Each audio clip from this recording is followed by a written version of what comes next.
कराची को अब एक सानहों का शहर कहा जाता है और शायद रोज़मर्रा के सानहों के बाद भी गुल प्लाज़ा में जो हुआ है, द ट्रेजेडी ऑफ गुल plaza, it probably will stand out.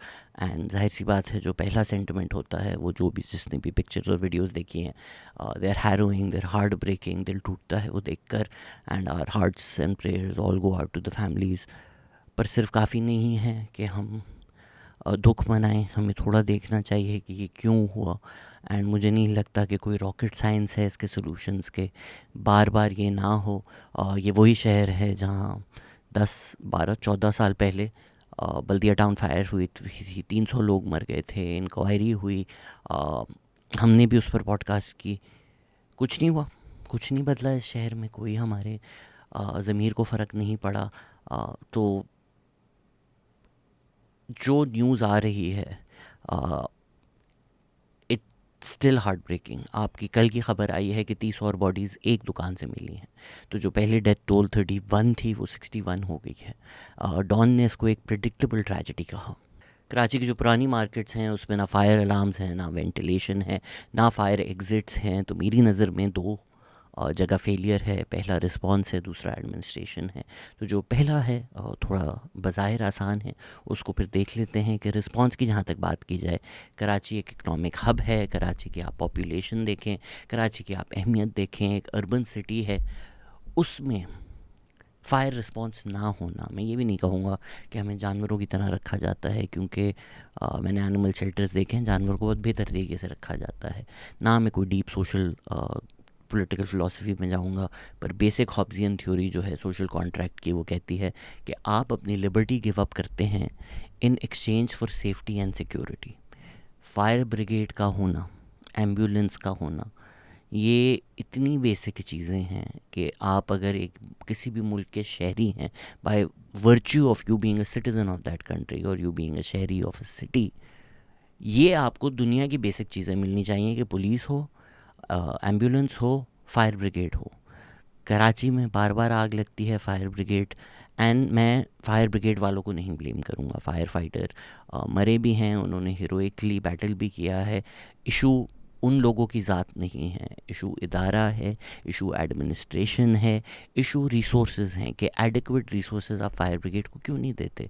अभी जो है वो गवर्नमेंट ने अनाउंस किया है कि हम शायद 1 करोड़ हर फैमिली को देंगे। 60 फैमिलीज़ हैं अफेक्टेड, तो और भी ज़्यादा हैं। तो ये 60 करोड़ या इससे भी ज़्यादा आपको कई 100 करोड़ अब जब देने पड़ रहे हैं एज़ कॉम्पनसेशन, तो बेहतर नहीं था इसी पैसे से ये जान बच जाती।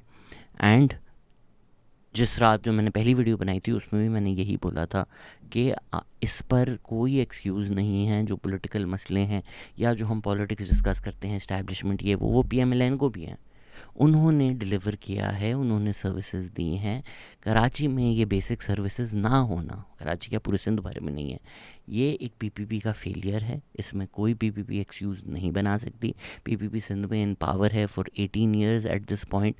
फायर ब्रिगेड का बार बार नहीं होना, कराची जैसे शहर को ये बेसिक सर्विसेज नहीं देना, हम जो टैक्स देते हैं उसके बदले में ये दुनिया की बेसिक सर्विसेज नहीं देना, ये जो एक फेलियर है, ये PPP का फेलियर है। PPP गवर्नमेंट में है, उनका ये फेलियर है। और मेरे पास कोई लफ्ज़ नहीं है इन लोगों के लिए कि आप ये सोच भी कैसे सकते हैं। मतलब दुनिया भर में जो माशरे होते हैं वहाँ फायर हाइड्रेंट्स होते हैं। ऐसा नहीं होता कि फायर ब्रिगेड जो है वो बाल्टियों में पानी भर भर के हर जगह लेके जा रही हो कि जी पानी ख़त्म हो गया। वो जहाँ जाते हैं वहाँ फायर हाइड्रेंट्स लगे हुए होते हैं, उन हाइड्रेंट से वो लोग कनेक्ट करते हैं ताकि एक कंटिन्यूस वाटर सप्लाई मिले।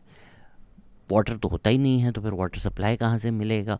ये जो फिर इश्यूज़ थे, अच्छा जी फायर ब्रिगेड में पानी नहीं है, टैंकर आएंगे उसमें पानी आएगा, हम कौन सी सदी में रह रहे हैं कि इस तरह अगर एक ट्रेजेडी हो तो ये रिस्पॉन्स है लोगों का। And again I will not blame the firefighters, I will blame the administration, I will blame the government which in this case is the Pakistan Peoples Party. Hello अस्सलाम वालेकुम, मैं कराची में नहीं हूँ। मैंने कुछ कमेंट्स देखे कि आप इस न्यूज़ पे बात नहीं कर रहे। जब वो कमेंट्स मैंने पढ़े फिर मैंने जाके न्यूज़ देखी और मैंने वीडियोज़ देखी हैं। एंड ऑनेस्टली गुल प्लाज़ा को ऐसे देखना वाज डेवस्टेटिंग। मैं ख़ुद बचपन में वहाँ जाता था। आजकल जो मैं कंटेंट बना रहा हूँ या बातें कर रहा हूँ, लोग उसको बहुत डीपली मिसअंडरस्टैंड करते हैं। लोग सिंधी और पीपीपी में फ़र्क नहीं समझते कि apart from being a Sindhi, मेरी सारी ज़िंदगी मैंने कराची में गुजारी है। मैं कराची में कुछ बुरा होता है तो मेरा दिल उतना ही दुखता है जितना आपका दुखता है। And as far as the PPP government is concern, absolutely no excuses. मतलब जानवरों से बदतरों की तरह हमें रखा जाता है। एक शहर, एक इकोनॉमिक हब, फायर ब्रिगेड नहीं होना, फायर ब्रिगेड नहीं आना, इसका कोई किसी सियासत से ताल्लुक़ नहीं है। I have no deep analysis to offer. आप लोगों ने जितनी गालियाँ देनी है पीपीपी को आप लोग खोल कर दें, बिकॉज़ फायर ब्रिगेड मतलब ये दुनिया भर में इतनी बेसिक चीज़ें हैं। एम्बुलेंस, फायर ब्रिगेड, पुलिस, ये बेसिक सर्विसेज होती हैं जो हर इंसान और शहरी को मिलनी चाहिए। तो एक इकोनॉमिक हब, गुल प्लाज़ा, लोग उसमें फंसे हुए थे, लोगों का लाखों करोड़ों का वहाँ पर सामान था। बेसिक फायर ब्रिगेड सर्विसेज भी कराची जैसे शहर में नहीं होना, एक गवर्नमेंट जो 17 साल से हुकूमत में है और वो इतनी बेसिक चीज़ें ना दे सके, inexcusable. My hearts go out to all the families, all the victims, and it was honestly heartbreaking. Sorry मुझसे न्यूज़ मिस हो गई थी, लेकिन मैंने अब जब वीडियो देखी है पोस्ट फायर, डेवस्टेटिंग। और यही दूसरा पॉइंट है एडमिनिस्ट्रेशन का। वहाँ पर भी पीपीपी का ही फेलियर है कि भाई दुनिया भर में ना निज़ाम होते हैं, सिस्टम्स होते हैं, फायर कोड होता है। गुल प्लाज़ा की स्पेसिफिकली हम बात करें तो 1971 में ये बना है। रिवाइज प्लान 1988 में अप्रूव हुआ है। 2003 में रेगुलराइज हुआ है जब एनओसी मिली है। 2005 में 175 दुकानें बेसमेंट में थी, 355 दुकानें जो हैं वो ग्राउंड फ्लोर पे थी, 188 on the first floor, 191 on the third floor, यानी 1000 से भी ज़्यादा दुकानें थी। 16 फायर एग्जिट्स जो थे, ये रिपोर्ट हुआ है। कुछ जो ऑनलाइन वीडियोस मैंने देखी हैं उसमें लोग 24 या 22 फायर एग्जिट भी बोल रहे हैं, बट जो अखबार में आया है मैं आपको वही बता रहा हूँ कि 16 फायर एग्जिट्स में से 14 बंद थी। अब ये पहला सवाल उठता है कि क्यों बंद थी भाई? या तो वो रोज़मर्रा की ट्रैफिक कंट्रोल करने के लिए आपने फायर एग्जिट्स बंद कर दी। हमें लगता है कि भाई ट्रेजेडीज तो आ ही नहीं सकती। This is why I don't think Karachi is fixable, क्योंकि हमारी जो सोच है ना वो सिरे से ख़राब है। वो हम चीज़ों के बारे में कैसे सोचते हैं मेरी तो समझ से बाहर है। ये जिस बिल्डिंग में हमारा स्टूडियो है एक फ़ायर एग्ज़िट है। अब आप सोचेंगे बड़ी अच्छी बिल्डिंग है, फ़ायर एग्ज़िट है, खुदा न खासा यहाँ आग लग जाती है और लोगों को नहीं पता और वो फ़ायर एग्ज़िट लेंगे। जो फ़ायर एग्ज़िट जहाँ खुलनी चाहिए वहाँ पर एक दीवार बना दी गई है। क्यों? क्योंकि दीवार के सामने एक दुकान है। दुकान वालों ने फ़ायर एग्ज़िट बंद कर दी कि उनकी दुकान चल सके और ऊपर से कोई रोज़मर्रा की ज़िंदगी में वैसे ही ना आ जाए। आपने फ़ायर एग्ज़िट के सामने दीवार बना दी है। ये एक अमीर तरीन बिल्डिंग के मैं आपको बता रहा हूँ। तो क्यों 14 एग्ज़िट्स बंद थी? या ऊपर वाला जो फ्लोर है वहाँ पर ग्रिलें लगी हुई थी विंडोज़ के ऊपर, ये मुझे नहीं पता क्यों लगी हुई थी, लेकिन बल्दिया टाउन फैक्ट्री में मुझे पता था कि उधर उन लोगों ने ग्रिल इसलिए लगाई थी कि उन्होंने बोला लोग चोरी करते हैं। तो ये जो जीन्स बना रहे हैं इन्होंने बेचनी है दुनिया भर में जाकर $10 की, वो कोई गरीब वर्कर जो है चोरी ना कर ले। चोर होते हैं वर्कर, ये जो एक सोच है ना कि सारे गरीब लोग चोर होते हैं, ये ना कर ले। आपने उनका ये हाल किया कि आपने विंडोज़ में ग्रिल्स लगा दी, आपने सारी फायर एग्जिट्स बंद कर दी कि ऐसा ना हो कोई जीन्स चुरा के ले जाए हमारी। 300 लोग मर गए थे उस वजह से। सो आई डोंट नो गुल प्लाज़ा में क्यों ग्रिल्स लगी हुई थी, बट प्रॉब्ली सेफ्टी सिक्योरिटी या प्रिवेंशन ऑफ थेफ्ट, इसी तरह की वजूहत से उन लोगों ने लगाई हुई होगी। तो हम लोग तो ये सोचते भी नहीं हैं कि एक दिन आग लग गई तो क्या होगा। अगेन मैं आवाम को नहीं ब्लेम करूँगा, इसमें ये भी उन्होंने कहा गया है कि 1000 दुकानों की एनओसी थी, पर कई लोगों ने दुकानें आधी आधी कर दी थी, तो दुकानें 1000 से भी ज़्यादा थी, कोई 1100-1200 दुकानें थी वहाँ पर। बट ये एक छोटा इशू है। एडमिनिस्ट्रेशन जो है ना वो बड़ा इशू है। लोग जो है हमें लगता है हम लोग बुरे लोग हैं, हमारा खून गंदा है, दुनिया भर में जो लोग हैं ना वो जन्नती हैं। नहीं, दुनिया भर में फ़ायर कोड फॉलो होता है। मैं 2 साल न्यूयॉर्क रहा था, बिल्डिंग से सामने लगा हुआ होता है कि भाई फायर डिपार्टमेंट ने हमें बताया है ये जिस थिएटर में आप देखने आए हैं बिठाने को हम लोग 150 लोग बिठा सकते हैं। फायर डिपार्टमेंट ने हमें कहा है 50 से ज़्यादा इस बिल्डिंग में लोग नहीं हो सकते। कितने लोग एक वक्त एक बिल्डिंग में होंगे ये भी गवर्नमेंट डिसाइड करती है। गवर्नमेंट आपको बताती है आप 4 रुपये कमाने के चक्कर में उससे एक भी इंसान ज़्यादा नहीं डाल सकते। एक न्यूयॉर्क सिटी का फायर कोड बना हुआ है जो हर बिल्डिंग को फॉलो करना लाजमी है। जब बिल्डिंग बन रही होती है, बिल्डिंग बन भी जाए अगर, और फायर कोड जो है अगर वो नहीं फॉलो हुआ, तो वो बिल्डिंग खुल नहीं सकती, आप उसमें कुछ बेच नहीं सकते। और अगर बिल्डिंग बनी हुई है और पता चला कि मेंटेनेंस जो फायर कोड की है वो नहीं की जा रही, तो बिल्डिंग सील भी हो सकती है। मतलब बेसिक चीज़ें हैं, जिस तरह फायर एक्सटिंग्विशर होना चाहिए, फायर एग्ज़िट होना चाहिए। अगर आप न्यूयॉर्क में देखें तो आपको हर बिल्डिंग के बाहर वो जो सीढ़ियाँ नज़र आती हैं वो फायर एग्ज़िट के लिए होती हैं। यहाँ पे तो हमें यही खौफ रहेगा कि यहाँ से तो चोर आ जाएगा ऊपर, अब हम क्या करें, गार्ड बिठाए नहीं तो फायर एग्ज़िट के नीचे। फ्रेंड्स भी अगर आपने देखा हो तो उनकी बिल्डिंग की जो बाहर का शॉट आता है उसमें वो फायर एग्ज़िट होती है, या मूवीज़ वगैरह में आपने देखा होगा, या बैटमैन में आपने देखा होगा कि वो अक्सर यूज़ करते हैं भागने के लिए, वो फायर एग्ज़िट्स हैं। वो इस वजह से वहाँ पर हर बिल्डिंग में इंस्टॉल करना लाजमी है। आपने पाकिस्तान में कभी देखी है? हमारी जो ये खूबसूरत खूबसूरत बड़ी बड़ी बिल्डिंग्स हमें नज़र आ रही होती हैं, आपको वहाँ फायर एग्जिट नज़र आ रहा होता है। हम सोचते ही नहीं हैं ये इतनी बेसिक बात कि आग लग सकती है। इतने फ्लैमेबल प्रोडक्ट्स होते हैं, इतने कंबस्टेबल प्रोडक्ट्स होते हैं, बग़ैर किसी ख्याल के इस्तेमाल किए जा रहे होते हैं, खुदा ना खास्ता कहीं भी आग लग सकती है। वायरिंग का हमारा अगर आप हाल देखें, शॉर्ट सर्किट होना कितना आसान है, उसके बावजूद कोई इंश्योर नहीं करता कि भाई फायर कोड क्या है, एक्सटिंग्विशर क्या है, फायर एग्जिट्स क्या हैं। खुदा न खास्ता कोई ट्रेजेडी होगी तो क्या होगा। इधर भी जो डेथ्स हुई हैं वो लोग कह रहे हैं कि जो ओनर्स थे उनको पता था कौन सी 2 एग्जिट्स इस्तेमाल होती हैं, तो वो खुली होंगी, तो उन्होंने ले ली थी। आग लगने के बाद एक पे तो फ़ौरन ही आग लग गई थी, तो कई लोग एग्जिट्स की तरफ भागे, अपनी तरफ से उनको लगा एग्ज़िट होगी, लेकिन by the time they got there they realise कि एग्ज़िट बंद थी, क्योंकि 14 एग्ज़िट जो हैं वो बंद की हुई थी। 1000 दुकानों की एक बिल्डिंग, उसमें आपने 14 एग्ज़िट्स बंद की हुई हैं। इसीलिए डॉन ने प्रेडिक्टेबल ट्रेजेडी बोला। This was honestly every tragedy that Karachi faces, a tragedy waiting to happen. वो जो हाल ही में ख़बर वायरल हुई थी कि एक बच्चा गटर के ढक्कन में गिर गया था, मैंने जाकर मोहल्ले में अपने देखा कितने गटर के ढक्कन खुले हुए हैं, और मोस्टली मुझे खुले हुए मिले थे। अगेन एक अमीर इलाका है ये कराची का, बाकी इलाकों का तो मुझे पता भी नहीं, अल्लाह मालिक कौन किस तरह ख्याल हो रहा है। दीज आर नॉट कि भाई रैंडम एक अर्थक्वेक आ गया, किसी को नहीं पता था, ज़मीन के नीचे से ट्रेमर्स आ गए, सुनामी आ गए। ये रोज़ लोगों को नज़र आ रहा होता है कि यार यहाँ गटर का ढक्कन खुला हुआ है, कोई भी बच्चा गिर सकता है, ये बिल्डिंग है, ये इसका हाल है। कल आप शॉपिंग करने किसी भी बिल्डिंग में जाते हैं, ज़रा अनलेस आप कोई बहुत फैंसी डॉल्मेन मॉल जैसी चीज़ में जा रहे हैं, बट सदर की बिल्डिंग्स में जाकर लोगों से पूछना शुरू करें कि अच्छा फायर एग्जिट प्लान आपको पता है यहाँ पर क्या है, क्या होगा, किस तरह होगा, किसी को भी नहीं पता होगा। जो गुल प्लाज़ा के अपने प्रेसिडेंट हैं उन्होंने कहा कि गुल प्लाज़ा में फ़ायर एग्ज़िट और इमरजेंसी एग्ज़िट लाइट्स नहीं थीं, दुकानें वहाँ 1200 थीं जबकि 1071 अप्रूव थीं। पावर उन्होंने कट ऑफ करवाई कि के इलेक्ट्रिक को बोलकर ओवर फियर्स की इलेक्ट्रिसिटी वायरिंग से फायर स्प्रेड ना हो जाए, लेकिन अंधेरे में एवैक्यूएशन मुश्किल हो गई। तो ये बेसिक चीज़ें होना, अभी तो हम दूर की बात नहीं कर रहे ना कि जो दुनिया भर में रिक्वायरमेंट्स हैं, स्मोक अलार्म्स होना, स्प्रिंकलर्स होना। आप लोग होटल्स में भी रहते होंगे, सिगरेट जब पीने जाते होंगे आपको होता होगा यार सिगरेट नहीं पी सकते, स्मोक अलार्म है, वो आपकी सिगरेट के लिए नहीं है, वो इसलिए कि खुदा खासा आग ना लग जाए। अक्सर जहाँ आग लग जाती है वहाँ ऑटोमेटिक स्प्रिंकलर सिस्टम्स होते हैं कि वो आग डिटेक्ट करके ही स्प्रिंकलर खोल देता है। आप इनफैक्ट जो पाकिस्तानी खाने हैं कढ़ाई वगैरह वो भी अगर अपने घर में बनाएं, आपके घरों में भी स्मोक अलार्म्स होना ज़रूरी है, मैंडेटेड हैं, वो बजना शुरू हो जाते हैं because of the high heat, because of the high smoke. ये नॉर्मल चीज़ें हैं। ये मैं आप लोगों को इस तरह बता रहा हूँ जिस तरह आप लोग तो देख रहे होंगे कि आई डोंट नो कि फ्लाइंग कार्स जो हैं वो इन्वेंट हो गई हैं। ये नॉर्मल लोग हैं, दुनिया भर में लोग इस तरह रहते हैं, और हमारा हाल देख लें। तो ये फायर कोड नहीं इम्प्लीमेंट होना, ये एडमिनिस्ट्रेशन की फेलियर है। एंड अगेन इस वक्त एडमिनिस्ट्रेशन जो है वो पाकिस्तान पीपल्स पार्टी है, तो ये उन्हीं का फेलियर होगा।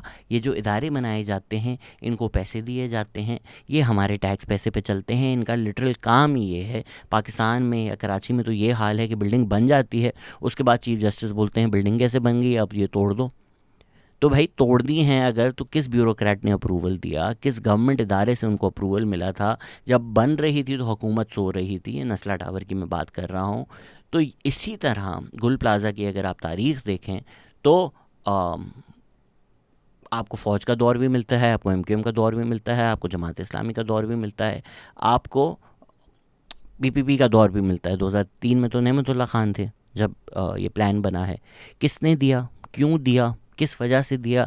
क्या ये सोचा था आप लोगों ने कि भाई हम ये जो दुकानें दे रहे हैं इससे जो है फायर डिपार्टमेंट है हमारे पास, फायर एग्ज़िट्स हैं, फायर कोड फॉलो हो रहा है, या बस खांचे चल रहे हैं हर जगह पर। नस्ला टावर, चलें गुल प्लाज़ा तो हम बोलेंगे पुरानी बिल्डिंग है, आप मल्टीपल एडमिनिस्ट्रेशंस पर इल्ज़ाम डाल सकते हैं।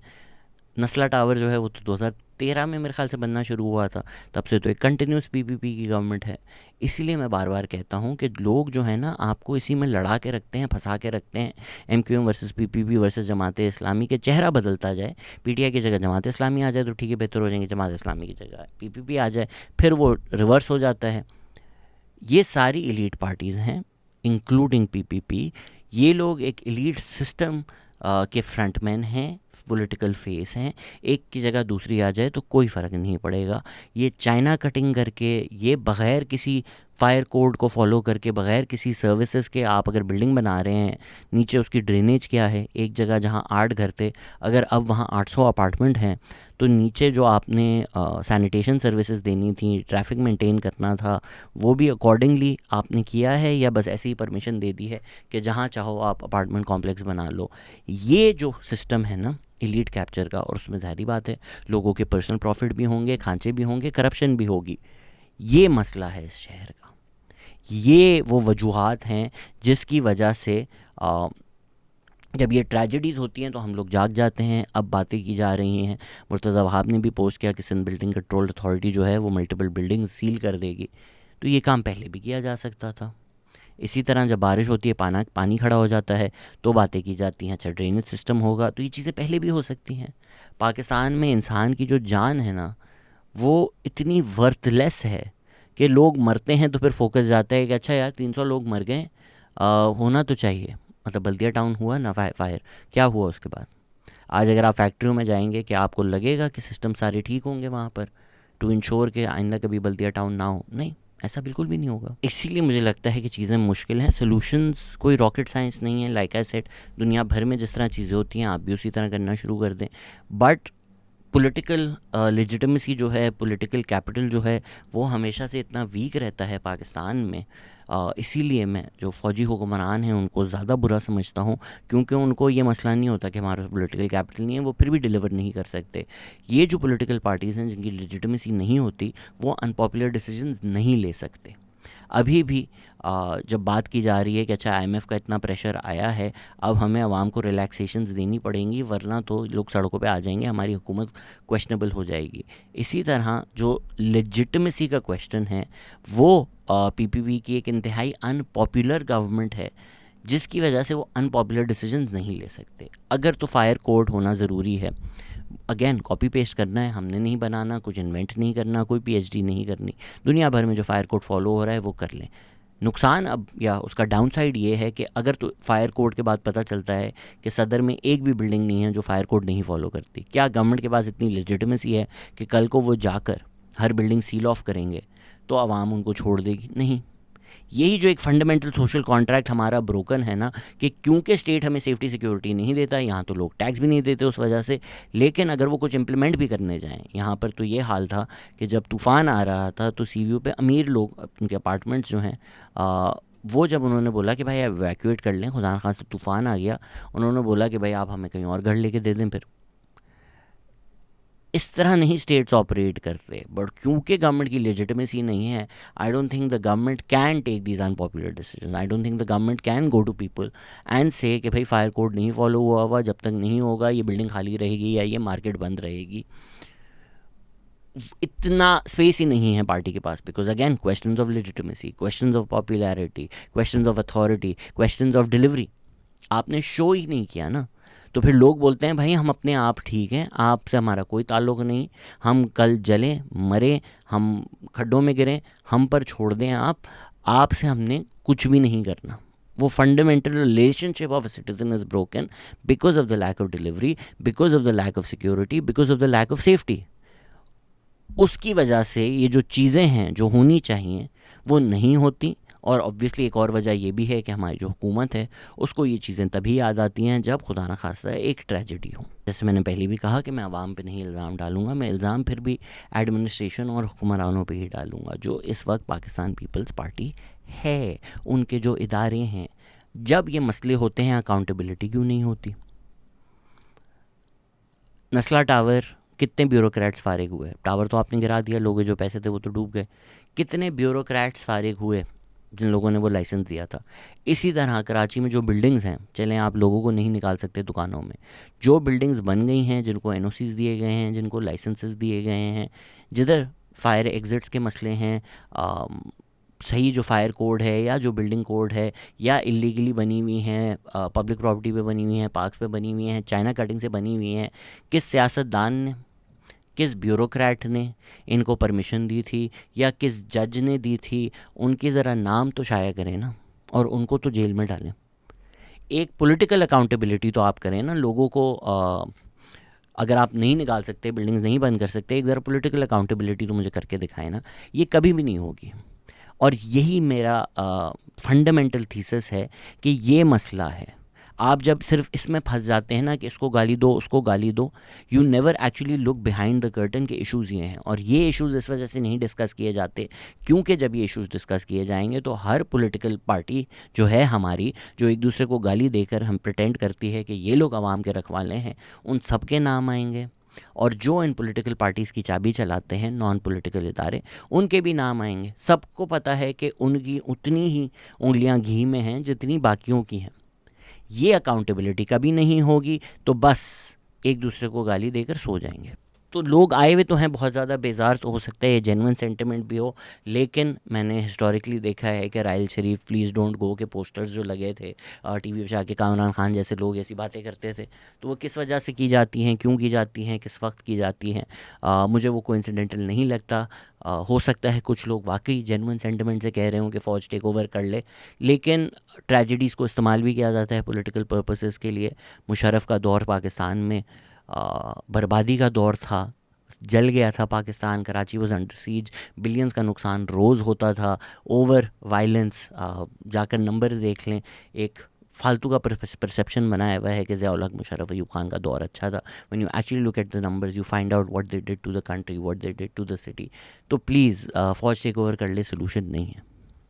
दूसरी तरफ जो मैं बहुत टाइम से हाईलाइट कर रहा हूँ कि ये जो आप हर चीज़ को एक एथनिक हेट्रेड बना देते हैं, एक वक्त एक ट्रेजेडी हुई है, उस वक्त आप लोग इस चीज़ में कमेंट्स में लड़े हुए हैं कि भाई इसकी एथनिसिटी ये है, उसकी एथनिसिटी ये है।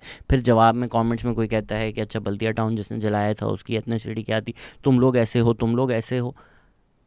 क्या आपके जहनों में चल रहा है? मुझे खुदा की वास्ते प्लीज़ समझा दें कि आपके जहनों में कितना तासुब भरा हुआ है, या आप लोग पागल हो चुके हैं। कराची के जो मेयर हैं वो तो महाजिर हैं, तो कोई अगर आकर बोले कि सारे महाजिर होते ही ऐसे हैं, कराची खा गए, कराची जला दिया इन महाजिरों ने, और कोई बोले कि यार आप क्या बोल रहे हैं, बोलो मुर्तज़ा वहाब को बोल रहा हूँ मैं। जाहिलाना बात है ना, रेसिस बात है, तासुबी बात है। इसी तरह जिस तरह मुझे अटैक किया जा रहा है, मैं भिड़शाह में था वीकेंड पे, वहाँ बेरली कोई सिग्नल्स आते हैं, इंटरनेट आता है, मुश्किल से 3G आता है। मैं वहाँ बैठा हुआ था, पूरा दिन मैंने वहाँ गुजारा। उससे पहले मैं ड्राइव कर रहा था। जब मैं रात को हैदराबाद में, मैंने रात को मिडनाइट न्यूज़ देखी है। मैं पला बड़ा कराची में हूँ। जिन लोगों को लगता है कराची उनके बाप का है ना, आप मुझे कराची से निकाल सकते हैं, ना कराची मेरे दिल से निकाल सकते हैं। मैं बचपन से गुल प्लाजा जा रहा हूँ। मैंने अपनी घर की शॉपिंग, मैंने बैग्स अपने, I have a connection with that market. तो when I saw those pictures, मेरा दिल उतना ही टूटा था जितना किसी और का टूटा है। दे वर हैरोइंग। मैं तो देख भी नहीं सका ज़्यादातर तस्वीरें और वीडियोज़ जो सबसे बुरी हैं वो मैंने देखी भी नहीं, बिकॉज आई कांट। मैंने इमीडिएटली यही बोला कि भाई आपको जितनी गालियाँ देनी है आप PPPO दें, कि उनका फेलियर है, कि कैसे कराची जैसे शहर में एक फ़ायर रिस्पॉन्स नहीं हो सकता।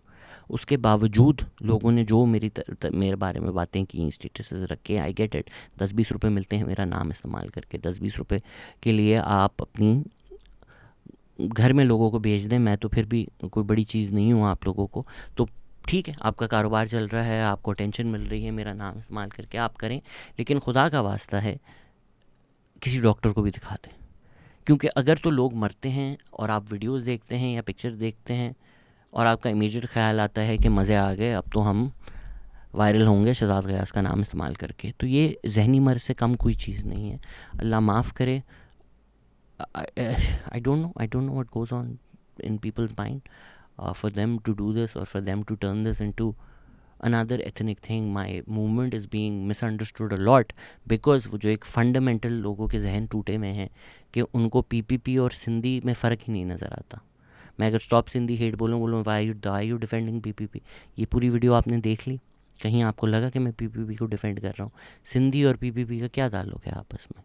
मैं अगर बल्दिया टाउन फायर की फैक्ट्री लेके पूरा बना दूं वीडियोस और उस वीडियो में सिर्फ मैं महाजरों को गालियां दूं या किसी पॉलिटिकल पार्टी से बोलूं, मैं तो उसकी बात जाहिलाना घटिया तासुब भरी सोच है ना, तो आपको क्यों नहीं दूसरी तरफ ये चीज़ समझ में आ रही है कि हर सिंधी का रिप्रेजेंटेटिव पीपी नहीं है. पीपी को आपको जितनी गालियाँ देनी है कोई आपको मना नहीं करेगा, लेकिन इसको एक सिंधी महाजर इशू बना देना ना, जो मरे हैं लोग, आग ने उनकी एथनिसिटी देखी, एंड जो कंस्पिरेसी थ्योरीज़ हैं, this is why I hate this about social media कि जब ट्रेजेडी होती है लोग कैमराज निकाल लेते हैं, कंटेंट मिल जाता है उनको, हर तरह की बात की जा रही है. खुदा का वास्ता है कि जब ट्रेजेडी होती है उस वक्त दुख में साथ दें लोगों का, कंडोलेंसेस करें. कैमराज ले जाके लोगों के मुंह में डालना, मैंने APS के बाद भी देखा कि जो हमारे TV क्रूज़ हैं वो बच्चों पे जाके माइक डाल रहे हैं कि आपका भाई अंदर है, आपको कैसा लग रहा है, आपके भाई मर गए, आपको कैसा लग रहा है. मर गई आपके अंदर इंसानियत. Would you go to somebody's funeral and do this? If you want then don't do this. Don't, please don't take your cameras when a tragedy happens. जो लोग काम भी कर रहे थे उनका काम भी ख़राब हो रहा था, कुछ कैमराज लेके लोग घुसे हुए थे. जो इमरजेंसी सर्विसेज थी, रेस्क्यू सर्विसेज थी, उनका भी काम ख़राब हो रहा था, कुछ लोग कैमरा लेके घुसे हुए थे कि भाई कंटेंट मिल जाए, कोई एक रोते हुए वीडियो मिल जाए जो हम वायरल कर सकें. ये जो एक सिस्टम बन गया, एक साहब हैं हर ट्रेजिडी पे जाके सेम स्पीच देकर आ जाते हैं मैजिकली. वो जब ट्रेजिडी पे जाते हैं तो 6 कैमरा भी उनके साथ होते हैं. तो जहाँ लोग मर रहे हों और आप सोचें कि कैमराज निकालो बॉयज़, आज तो फिर कंटेंट बनेगा, ये बहुत घटिया चीज़ है सोशल मीडिया. ये मतलब दिस इज़ एम्बुलेंस चेसर्स जो कहा जाता है, वो उसी तरह की ये सोच है कि कोई मरते हुए देख के अगर आपको लगता है मेरा उससे फ़ायदा हो रहा है, ये घटियापन, ये I don't have words. This is that terrible. तो जो लोग एक्सपेक्ट करते हैं कि इस प्लेटफॉर्म पे भी आपको ये मिलेगा कि जब ट्रेजेडी हो रात को वीडियो आ जाए, एक सेंसेशनलिस्ट थंबनेल हो, मैं अपने आप को हीरो बनाकर बोलूँ कि मैं कराची की आवाज़ हूँ, और I see why this is happening. I see it, you see it, you know. जो लोग ये रेगुलरली करते हैं उन पे सवालिया निशान उठाए जाते हैं, बिकॉज लोग 1 नहीं, 2 नहीं, 3 नहीं, 4 नहीं, 5 नहीं, 10-15 वीडियोस के बाद या कम से कम साल 2 साल के बाद तो समझ जाते हैं कि ये शख्स क्यों कर रहा है. एटलीस्ट मोस्ट इंटेलिजेंट लोग, वरना तो बहुत लोग हैं इसमें. ये प्लेटफॉर्म ये चीज़ नहीं करता. हमारा वो प्लेटफॉर्म नहीं है कि ब्रेकिंग न्यूज़, जो वायरल टॉपिक चल रहा है, ट्रेंड कर रहा है, उस पर वीडियो आ जाए, फ़ौरन वीडियो आ जाए. हमारी हमेशा से वीडियोस जो हैं वो 2, 3, 4, 5 दिन बाद ही आती हैं. अभी ईरान का जो इशू है वो हफ्तों चल रहा था. लास्ट वीक आई थिंक हमने एक वीडियो डाली है उसके ऊपर, क्योंकि कुछ बकवास करने से पहले मुझे पढ़ना पड़ा. जब तक मैं नहीं पढ़ूँगा तो मैं आपको क्या बताऊँगा. आज की भी वीडियो अगर आपको कुछ 2-4 बातें शायद पता चली जो आपको नहीं पता थी, वो मैंने कोई कारनामा नहीं किया, वो जब अखबारों में रिपोर्ट हुआ तो मैं आपको बता रहा हूँ कि ये डॉन में लिखा है, ये यहाँ पर रिपोर्ट हुआ है. हम लोग इस तरह न्यूज़ करते हैं, हम इन्वेस्टिगेटिव जर्नलिज्म नहीं करते. ना हम ब्रेकिंग न्यूज़ आज की वायरल ये है, ना हम फेक न्यूज़ देते हैं. ये जो एक मार्केट बनी हुई है ना कि सबसे पहले हम न्यूज़ में पहले चला था कि सबसे पहले हमने ख़बर दी, सबसे पहले हम पहुँचे. अब सोशल मीडिया पे भी यही चल गया है कि हम पहुँच गए हैं, कोई और नहीं आया, सबसे तेज़ सबसे रफ्तार हम लोग हैं, सबसे हम बता रहे हैं आपको पहले. ये घटिया चीज़ है, ये अच्छी चीज़ नहीं है. बिकॉज़ जो आप सबसे पहले बताओगे वो वेरीफाइड नहीं है, वो कुछ भी हो सकता है.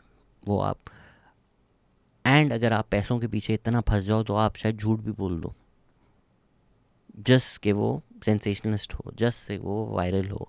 मैंने बहुत वीडियोस देखी, मैंने बहुत पिक्चर्स भी देखी. I can't even talk about them because अगर मैं बोलूँगा तो मेरे पीछे लोग पड़ जाएंगे. लेकिन आपने भी शायद वो तस्वीरें देखी हों कि ये देखें आग में ये हुआ लेकिन ये नहीं हुआ. वो क्यों पोस्ट की जा रही हैं? वो इसलिए पोस्ट की जा रही हैं कि आपका जो सेंटिमेंट्स हैं जनरली, या आपकी रिलीजियस फीलिंग्स हैं उनको एक्सप्लॉइट करके उनको एंगेजमेंट मिले। तो आप मज़हब का, ट्रेजिडी का इस तरह इस्तेमाल कर रहे हो कि आप एक ग्राफिक ऐसा बना लो जो वायरल चला जाए। At what level of heartlessness do you have to be to think like this. इसी तरह जो कंस्पिरेसी थ्योरीज़ हैं, अल्लाह ना करे, खुदा ना खास्ता, हो सकता है जब इन्वेस्टिगेशन हो, जब कुछ जुडिशल इंक्वायरी हो, हमें पता चले कि कुछ सैबोटाज था, किसी ने किया था, कुछ भी हो सकता है। लेकिन जब तक वो इन्फॉर्मेशन ना आए अपनी तरफ से, मुझे लगता है ये इस वजह से, आपके लगने से किसी को फ़र्क नहीं पड़ता। आपको जो लगता है वो आप अपनी हद तक रखें, उसको फैक्ट और इन्फॉर्मेशन प्रेजेंट करके। एक वक्त एक ट्रेजेडी है, लोग मरे हैं, आप अपनी कंस्पिरेसी थ्योरी शुरू हो गए हैं, ये हुआ वो हुआ, जो भी बातें हुई हैं। हाँ, कोई फायर एक्सपर्ट है जिसकी ज़िंदगी भर उसने इसमें गुजारी है, वो अपना ओपिनियन दे, दैट मैटर्स। आप एक रैंडम कैमरा उठाकर कि ये हुआ होगा, ये इसकी सियासत है, इस पार्टी ने उस पार्टी की वजह से किया होगा, इन्होंने इसके ख़िलाफ़ किया होगा, ये जो एक लहर है ना सोशल मीडिया पे कि हर चीज़ फेक है, हर चीज़ कंस्पिरेसी है, ऐसा तो नहीं, वैसा वैसा तो नहीं, कैसा, ये बहुत घटिया चीज़ है। इससे दूर रहें। कम से कम हम तो इससे कोशिश करते हैं कि दूर रहें। अगर आपको ये चीज़ नहीं पसंद, अगर आपको वो चाहिए, मतलब वो काम अच्छे तरीके से भी कर रहे हैं, जो न्यूज़ प्लेटफॉर्म्स हैं, कुछ सोशल मीडिया पर भी आए हैं जो अच्छे तरीके से रिस्पॉन्सिबली रिपोर्ट करते हैं, आप उनको देख लें। हम नहीं करेंगे। आपको करंट अफेयर्स देखना है, अली आफ्ताब और असद बहुत अच्छा शो करते हैं, मुस्बत शो, वो देखिए आप। Muzammil Shah does a very good job covering the news. या टीवी पे शासिब खानज़ादा आते हैं, या पॉलिटिकल इंसाइट चाहिए तो एजाज़ सैयद आते हैं। हमारा आपको फॉर्मेट पता है कि दिस वीक इन पाकिस्तान पर करंट अफेयर्स डिस्कस होते हैं, तो अगर कोई चीज़ मंडे को हो और हमारा शो संडे को आ रहा है, वो संडे को ही डिस्कस होगी। पूरा हफ्ता अगर आपने मुझे गालियाँ देनी है, आप देते रहें, मुझे कोई फ़र्क नहीं पड़ेगा। I don't do this to please others. इस साल का मेरा वैसे ही प्लान ये है कि करंट अफेयर से दूर रहें। मैं ये अनाउंस नहीं कर रहा क्योंकि लोग बोलेंगे कि आप इतनी दफ़ा बोल कर फिर वापस शुरू हो जाते हैं। तो हाँ, ये मेरा मसला है। कल को अगर खुदा ना खास्ता गुल प्लाजा जैसा वैसा सान फिर से हुआ, फिर मैं वीडियो बनाऊंगा। दिस वीक पाकिस्तान इसलिए नहीं आ रहा है because I was travelling, and other than that just दुखी हो सकते हैं और क्या कर सकते हैं कि this is another tragedy that unfortunately this city will forget, and that's the cold hard truth. कुछ लोगों ने अच्छा काम भी किया है, बहुत सारे पेजेस हैं, बहुत सारे सोशल मीडिया लोग हैं जिन्होंने उन दुकानों को हाईलाइट किया है, लिस्ट्स बनाई हैं। प्लीज़ उनको फॉलो करें, सपोर्ट करें। मैं ख़ुद इस वीडियो से जो भी पैसे बनेंगे वो सारे वहाँ डोनेट कर दूँगा। इनफैक्ट जो सारे कंटेंट क्रिएटर्स हैं जो ट्रेजेडी से पैसा कमाते हैं, ये तो कर दें कम से कम। और आप लोग भी जिन जिन को फॉलो करते हैं उनको बोलें ये जो आपने वीडियो बनाई है इस पे जितने पैसे आए हैं ये तो डोनेट कर दें आप। प्लीज़ खुदा के वास्ता है, ट्रेजेडीज़ को कंटेंट ना समझें। प्लीज़ खुदा का वास्ता है कि कुछ हो तो थोड़ा टाइम फैमिलीज़ को, विक्टिम्स का सोच कर कंस्पिरेसी थ्योरीज़ ना दें, अपनी थ्योरीज़ ना दें, अपनी वीडियोज़ ना शुरू हो जाएं, या अपने स्टेटसेस एक दूसरे को अटैक करके, या हर चीज़ पे कोई एथनिक या रिलीजियस या किसी भी तरह का हेटरेट, तासुब भरा नैरेटिव देकर। I think that's asking too much. So best यही है कि जो सोशल मीडिया की अब दुनिया बन गई है, जहाँ यही चलता है, जहाँ सिर्फ गंद है, इससे दूर रहा जाए ताकि you don't become what you hate.